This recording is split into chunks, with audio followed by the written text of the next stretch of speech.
Even without the pads on, Joe Alt has been one of the biggest winners of the offseason so far, which could mean big things for the Chargers offense, with the coaches raving about him, including Jim Harbaugh saying that he's on a Hall of Fame trajectory.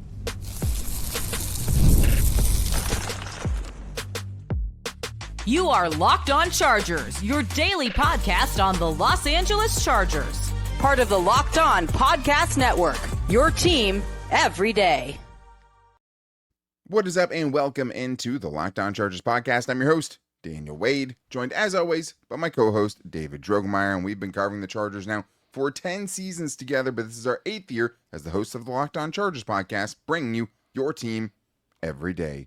Thank you to the everydayers out there for making us your first listen. To make sure that you never miss the show, go subscribe or follow for free on the Locked On Chargers YouTube channel and listen wherever you get your podcast from. David, what do we got today?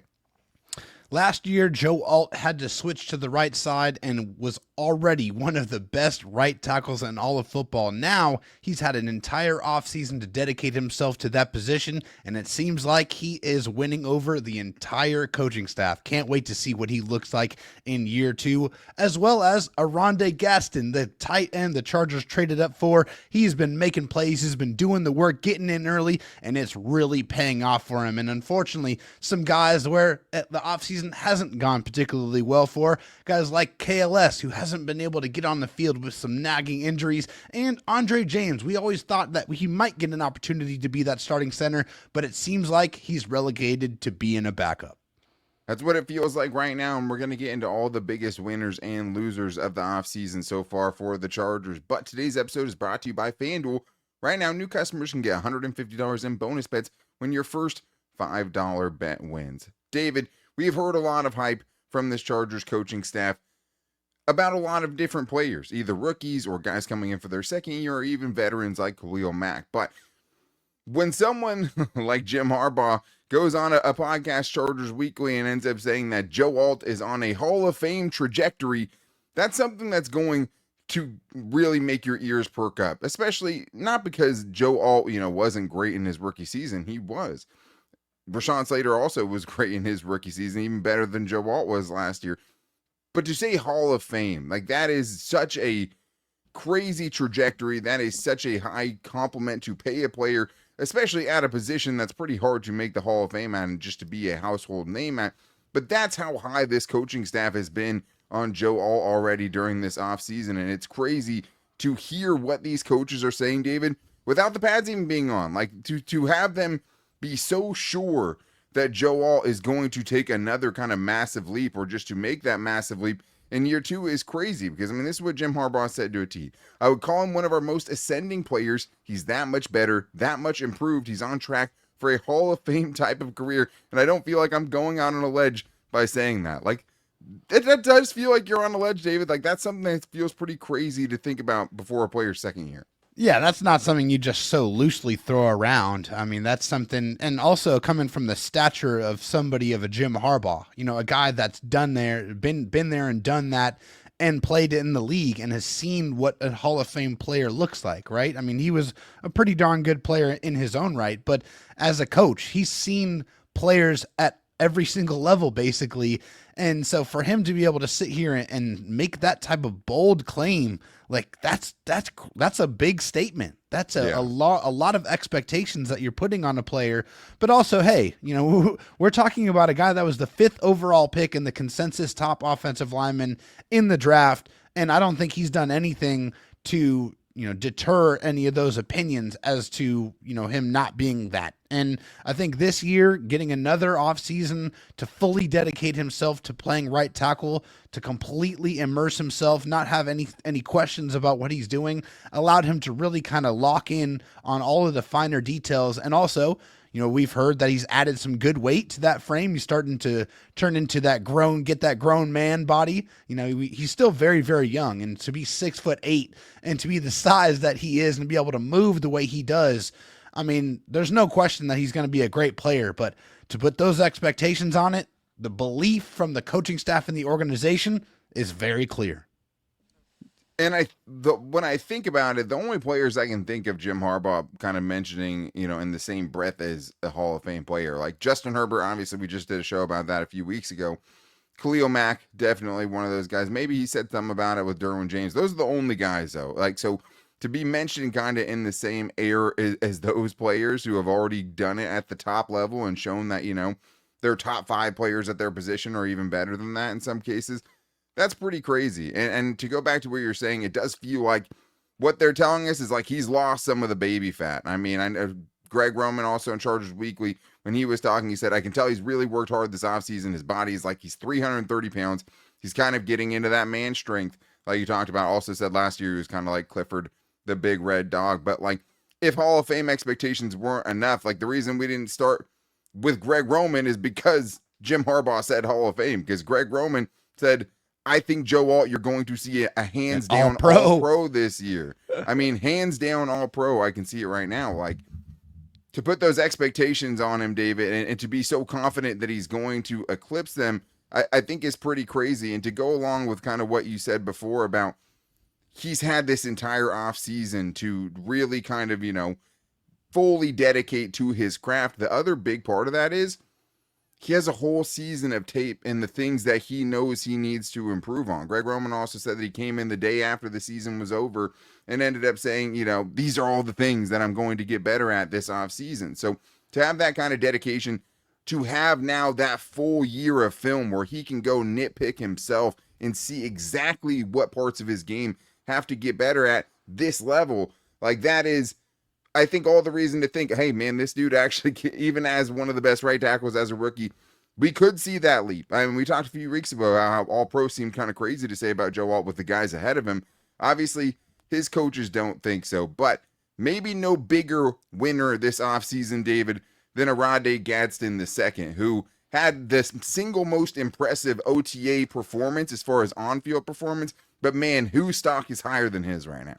Yeah, I don't know who that could be other than Oronde Gadsden II, a guy who is showing up early, getting up at 5 a.m., going to the facility, getting extra work in before anybody is ever even getting there, and doing all the little things, all the things within his power, utilizing that multi-$100 million facility to its maximum effectiveness. And then, go figure, it showcases itself on the football field when you're making tons of plays and already creating that chemistry that's oh so important with your quarterback and creating that trust early on in OTAs.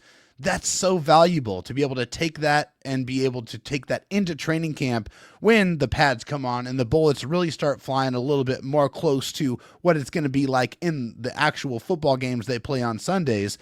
That right there, it's a big statement for him. And I think he's doing everything right. And yeah, he comes from that NFL bloodline, that NFL lineage. He knows what it takes. His dad obviously, did a great job of putting him in position to show up, do all the things that he can do, put his best foot forward, and continue to be that tight end. He said, I want to be on the field every single play. This right here, this is how you are able to get that done. You're absolutely right about that. And having the NFL bloodlines, like we've talked about before, it doesn't guarantee you a spot in the league by any means, but it does show you the dedication that it takes to your craft to be able to make it at the highest level, which I think is obviously important for someone like Oronde Gadsden, who's already showing that kind of work ethic. But yeah, had the 7-catch day, including a couple of chunk plays, earned himself reps with the first team, and more importantly, catching passes from Justin Herbert and building that chemistry. But also, the fact that he's going into the building and saying, hey, the only person there is the security guard, and I say hi to him on the way in. Yeah, you can't have a much better offseason than he's had so far with what that is available to them and the kind of practices and the tempos that they're working at. Because let's also be honest, right?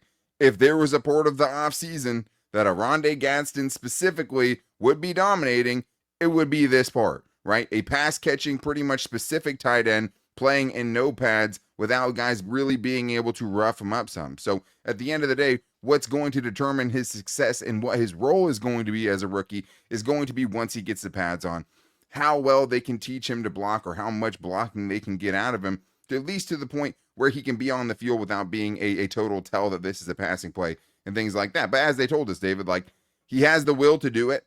And they basically said, if you have the willingness, we'll handle the rest. And they obviously think that he does. But that isn't the only player that got hyped up by his coaching staff this offseason, because Tarheeb Still, talking about players already playing great and doing even better, man, the way this coaching staff has talked about Tarheeb Still, after a 4-interception rookie season, we could be looking at true greatness in year 2 for him. So we're going to talk about that and other OTA and off-season winners and more coming up right after this.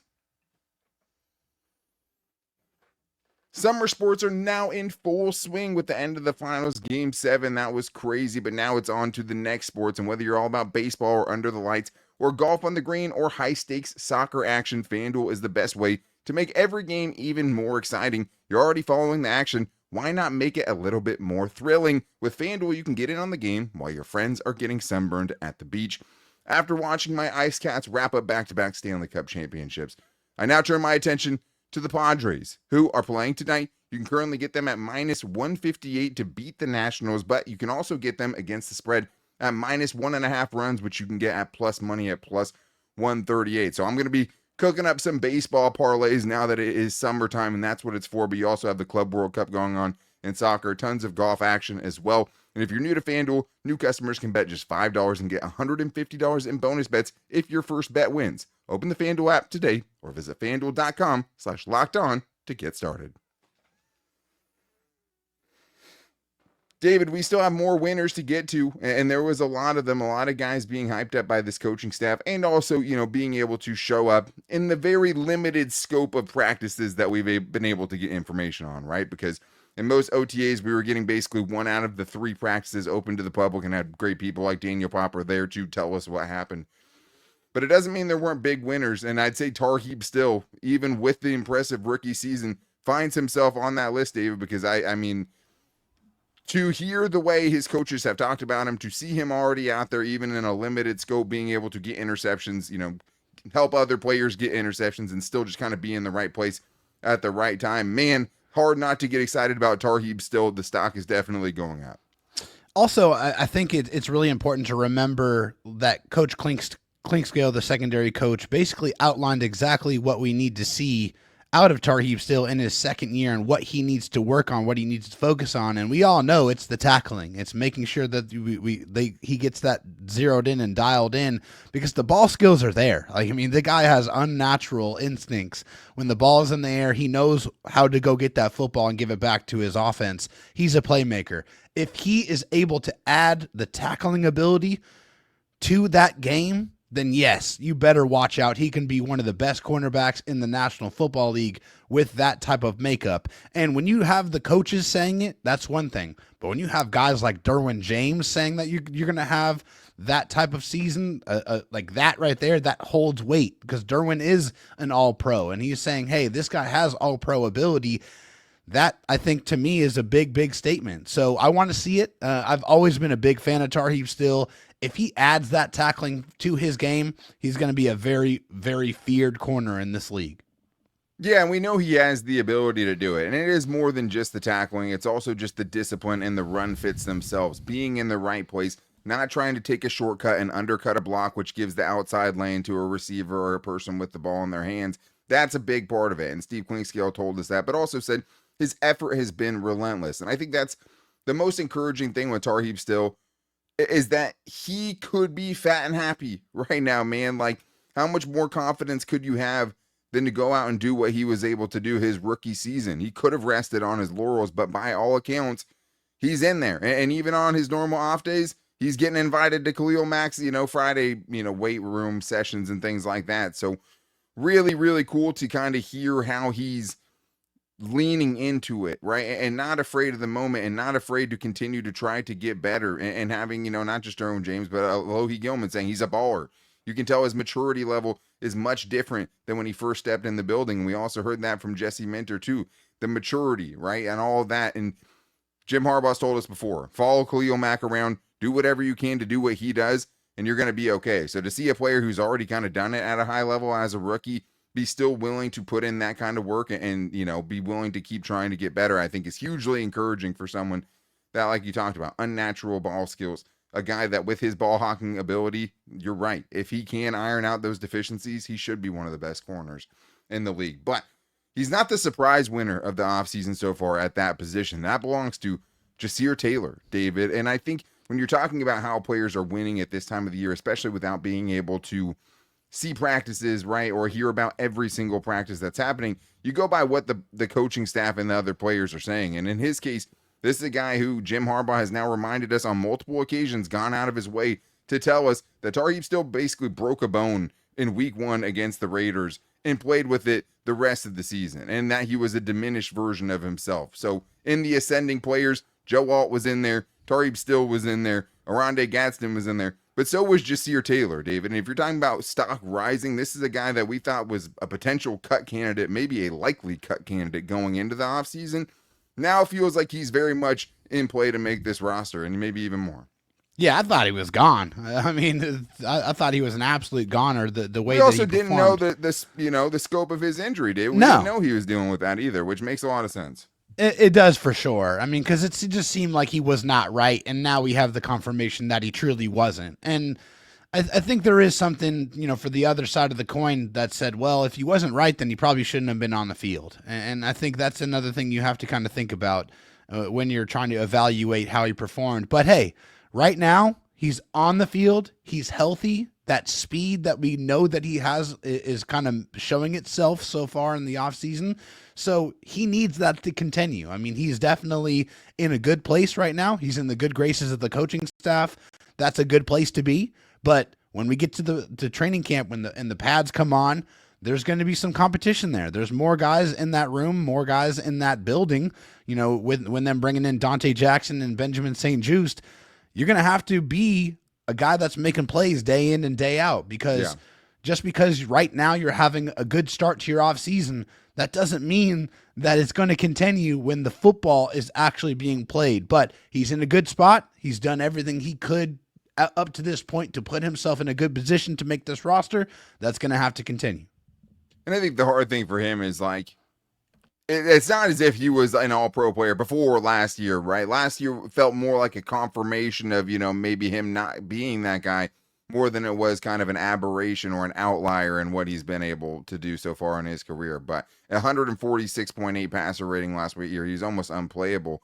5 touchdowns allowed and a little over 300 snaps. Did miss some time at the end of the year. Completion percentage against him at 72%. He was really hard to watch last year, and Tarheeb Still basically fully took that job over, and also can't overlook that Derwin James also plays a ton in the slot now. So what his role will be is unsure, but it's hard to say his stock is going down when, he was an afterthought going in, and now has been named as Jim Harbaugh as an ascending player, and someone that multiple coaches have brought up hey, this guy's looking good so far. So someone not to rule out, probably between him, Triquez Bridges, and Dean Leonard, fighting for 2 spots at the end of that cornerback room roster. And unlike Dean Leonard, this is a dude that actually has 11 starts under his belt and has been on the field and played a lot more and has dealt with, or missed at least less time than Dean Leonard has over the last couple of years. But one more, David, big winner from OTAs in the offseason so far, and it's Steve Klotz getting an undrafted free agent in here like we had to do. And I think if you're talking about UDFAs, it's hard to find another one that's been able to make such a big impression in such a small amount of time. But I think there's a couple of different reasons as to why Steve Klotz has been one of the big winners so far this offseason. Yeah, I think one of the biggest reasons for me is that he's showcasing the ability that he really never was able to showcase in college, and that's the ability to catch some footballs as a tight end. And I think right now that's how he has to be able to impress, because if we've heard one thing from all the coaches about Steve Klotz, is wait until you get the pads on this guy, because that's when he's really going to make his impact. That's where he's going to really be able to show his value and what he brings to the table, that physicality that we know the Chargers want to play, that brand of football. But kudos to him to be able to, get the coaches talking about him. They're obviously very, very high on him. He's done some good things. I can't wait to see what the pads do for him and how he's going to be able to make that statement, clacking some skulls.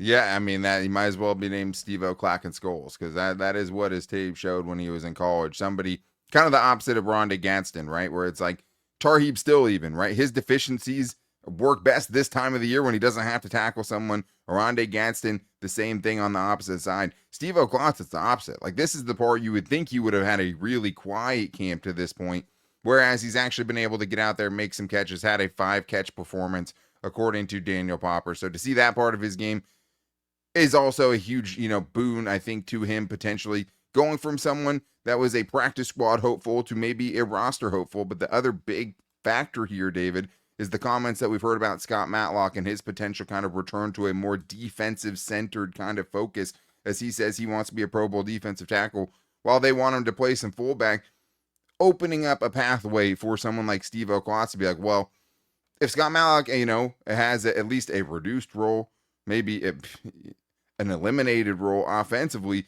that opens up a role for somebody else, and somebody like Steve Klotz feels like the way they use fullbacks would be a perfect fit for that. But he won't have the sheer size that the Chargers like when, Scott Matlock is in the backfield. But where there's winners, there's also losers, David, and whether it's by kind of circumstance or by play on the field or just the fact that they're not out there, there have been some losers this offseason, including KeAndre Lambert Smith, a 5th-round rookie we're pretty excited about. So we're going to talk about him and some other guys who's had their stock lowered so far this offseason and more in today's Locked On Chargers podcast.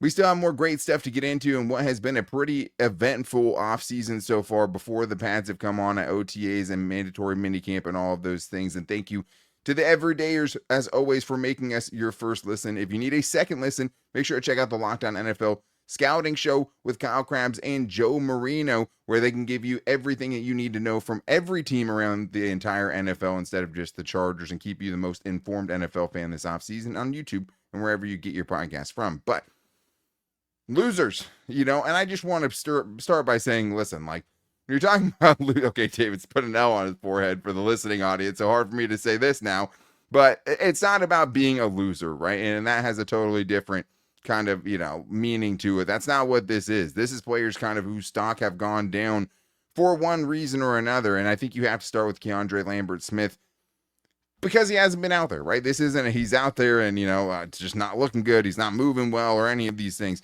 It's just the fact that he hasn't been out there. Was not at any of the mandatory minicamp days. Didn't see if he was at the rookie OTAs last week, but didn't get any reports that he was, which I do think would have been reported had they seen him out there, considering he hasn't. He's missed a lot of this time.